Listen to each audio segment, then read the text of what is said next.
tucked away in Buckinghamshire, the Foreign Office site at Hanslope Park. Most of the hundreds of staff here work on secure communications, but the razor wire also protects a massive archive. So sensitive, it's beyond the official National Archive system, and its existence only emerged 2 years ago. Hanslope is home to millions of pages from Britain's clandestine past. Among them, top-secret files on the Cambridge spies Guy Burgess and Donald Maclean. A recent visitor to Moscow was Mr. Tom Dryburgh, on the right, who went there to meet one of the missing diplomats, Guy Burgess. Burgess filmed here in 1956, and his Foreign Office colleague Donald Maclean spied for the Russians for almost 20 years, then fled together overnight. It was in May 1951 that a worldwide sensation was caused by the sudden disappearance of the missing diplomats.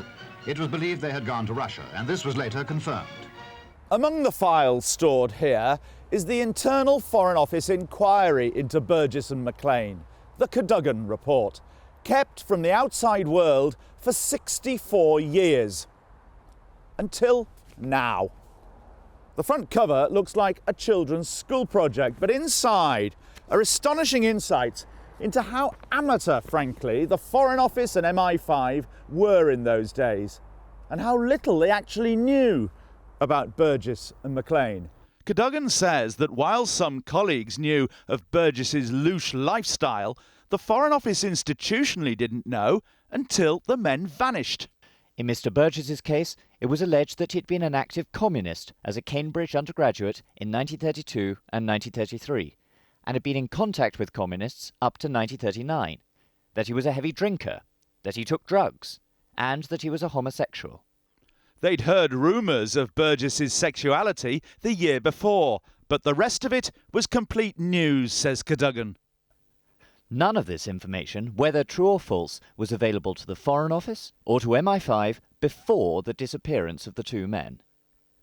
That report and other files were obtained recently by Stuart Purvis and Jeff Hulbert of City University through Freedom of Information requests for their book on Burgess, out next year. What was it about the Foreign Office that meant that individuals working there might have known this about Burgess, but institutionally the Foreign Office didn't know? The institutional culture within the Foreign Office was one of public school and Oxbridge. It was a very close-knit community, and there was a culture of not telling tales. In fact, the report says quite clearly here that there was a culture where you do not blab about anyone to the head. It's a story of institutional blindness, with help given by people that work in it, thinking it's not their duty to inform. These were major league spies, and they were not detected at the time, and they were never arrested, and they never spent a day in prison. Burgess's colleague Donald Maclean was suspected of spying several months before the pair fled, and this report lists over several pages all the secret documents to which Maclean had access even after it was feared he was working for Moscow. He saw papers called Question of Approaching Americans on War Book Matters, dealing with the Americans on how to go to war, presumably against Russia.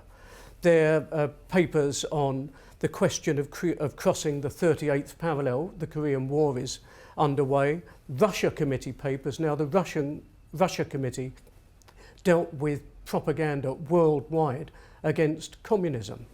Now, as the Foreign Office plans to release next week a lot more files on the Cambridge spies, the question remains why they were kept so secret so long. The main driving point for keeping things secret appears to have been embarrassment. We don't want people to know the mistakes that we made. We don't want them to realise that we don't talk to each other. We don't want them to realise we won't tell the Americans. We don't want them to realise we won't tell the politicians. It's just everybody's got some reason why they want these things to stay secret. Next week's release will be a minute fraction of the archive at Hanslope Park, where there are 10 miles of shelves with 1.3 million files, some dating back almost 400 years. A lot of very old secrets.